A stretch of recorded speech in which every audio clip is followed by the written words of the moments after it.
मुझे हिसाब देना पड़ेगा। और जब यमदूत आते हैं काले काले, तब ये अपने शरीर को छोड़ के भागने लग जाता है। कौन से शरीर में? सूक्ष्म शरीर में। तुम्हारे कितने शरीर हैं? तुम्हें लग रहा होगा एक ही तो है, एक ही तो है। तुम रोज 2 शरीरों में रहते हो, लेकिन तुम्हें पता भी नहीं रहता। पहला शरीर कौन सा? जो ये बैठा है, अभी इस शरीर में हो तुम। और उसके बाद क्या होगा? रात में ये शरीर कहां रख दोगे? बिस्तर पे। और तुम कहां चले जाओगे? जंगल में, गंगा में, तीर्थों में, झगड़ने, कोई में कोई नेता है तो वो भाषण दे रहा है। वो कौन से शरीर में भाषण दे रहा है भाई? फिर बड़े बड़े शेर आएंगे, तुम भागोगे, शेर पीछे पीछे, तुम आगे आगे, अपना शरीर बचाने के लिए भाग रहे हो। वो कौन सा शरीर है? एक शरीर तो बिस्तर पे पड़ा है और एक शरीर बचाने के लिए तुम भाग रहे हो। वो है सूक्ष्म शरीर। उसी शरीर को कौन पकड़ते हैं? यमदूत पकड़ते हैं आके। स्थूल पड़ा रह जाता है बेड पे और यमदूत पकड़ के तुम्हें ले जाते हैं बैतरणी नदी में। खूब डुबकियां लगवाएंगे मगरमच्छों के बीच में, घड़ियालों के बीच में। और ये मगरमच्छ घड़ियाल होते हैं। सपने में जब शेर आता है, सांप आता है, तब ये थोड़ी नहीं कहते हो अरे छोड़ यार सपना है। ये कहते हो कि अरे ये तो सपना है। भागते हो जान बचा के। किसको सपने में सांप दिखाई देते हैं? हाथ खड़े करो जरा। सपने में ज्यादा सांप दिखते हैं, रोज दिखेंगे। और रोज भागते भागते फिरोगे तुम। एक बार कह के देख लेना सांप क्या कह रहे, तो सपना है। नहीं कह पाओगे, क्योंकि उस समय वो सब सत्य लगता है, जैसे यहां सत्य लग रहा है। तुम्हें पता भी नहीं होता कि मैं कौन से शरीर में बैठा हूं इस वक्त। तो सूक्ष्म शरीर को पकड़ के यमदूत ले जाते हैं और भाले मार मार के, सिर पे गदे मार मार के तुम्हारी हालत खराब कर देते हैं। क्यों? क्योंकि तुम्हें आत्म ज्ञान नहीं है। अगर तुम्हें आत्म ज्ञान हो तो किसी की मजाल नहीं है तुम्हें पकड़ रहे। जब इस आत्मा को शस्त्र काट नहीं सकता, अग्नि जला नहीं सकती, वायु सुखा नहीं सकती, जल भिगो नहीं सकता, तो यमदूत कैसे पकड़ेगा? यमदूत भी नहीं पकड़ सकता। लेकिन तुम्हें ज्ञान तो हो, करना क्या है? बस इसी की कमी है हम सब में।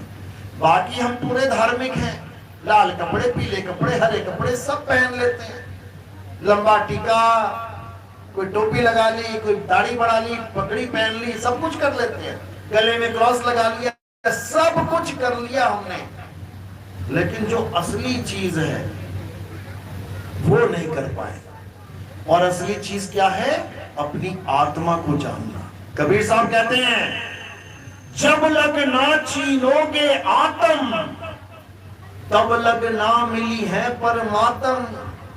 आत्म चीने परमात्म चीने, संत कहावे सोए, और यह भेद काया से न्यारा, पूछे बिरला कोई। शरीरों का खेल नहीं है ये।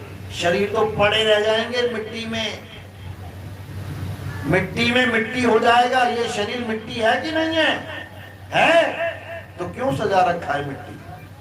मिट्टी क्यों सजा रखा है? मिट्टी को सोने से सजा रखा है। बताओ, तुम मिट्टी का घड़ा लेके आते हो, उसको सोने की बालियां पहनाओगे, उसको सोने के हार पहनाओगे। इस मिट्टी को तुमने सोने में मर रखा है। सोना महंगा है कि मिट्टी? सोना महंगा है कि मिट्टी? तो यानी तुम तो किसी काम के नहीं है, तो मिट्टी के भाव बिक जाओगे। तुम मिट्टी के ही भाव बिकोगे। तुम्हें पता ही नहीं है कि जब तुम्हारी मौत होगी तो तुम्हारे घर वालों की नजर सोने पे होगी, मिट्टी पे नहीं होगी। कहेंगे मिट्टी मिट्टी ले जाओ, सोना दे दो। समझ रहे हो, ये है तुम्हारी कीमत। तुम अपने आप को मिट्टी नहीं मानते। अभी मैंने कह दिया तुम मिट्टी हो, तुम ये सजना छोड़ दो, कोई नहीं छोड़ेगा। तुम अपने आप को मिट्टी नहीं मान सकते, लेकिन तुमने भगवान को मिट्टी मान लिया। कितने बड़े बेवकूफ हो तुम। भगवान को मिट्टी मान के पूछ रहे हो कि मिट्टी की मूर्ति भगवान है, लेकिन जो मिट्टी है वो अपने आप को मिट्टी नहीं है। यही अज्ञान है। तुम भी मिट्टी नहीं हो, भगवान भी मिट्टी नहीं है। तुम भी आत्मा हो, भगवान परम आत्मा है, लेकिन तुम्हें नहीं पता है, इसलिए तुम मिट्टी को भगवान मान के बैठे। और जब तुम मिट्टी को भगवान मान लेते हो, तब तुम अगली बार मिट्टी में आने की तैयारी कर लेते हो, क्योंकि कहां जाओगे? भगवान के पास जाएंगे। अब भगवान को मिट्टी मान लिया तो मिट्टी में ही आओगे।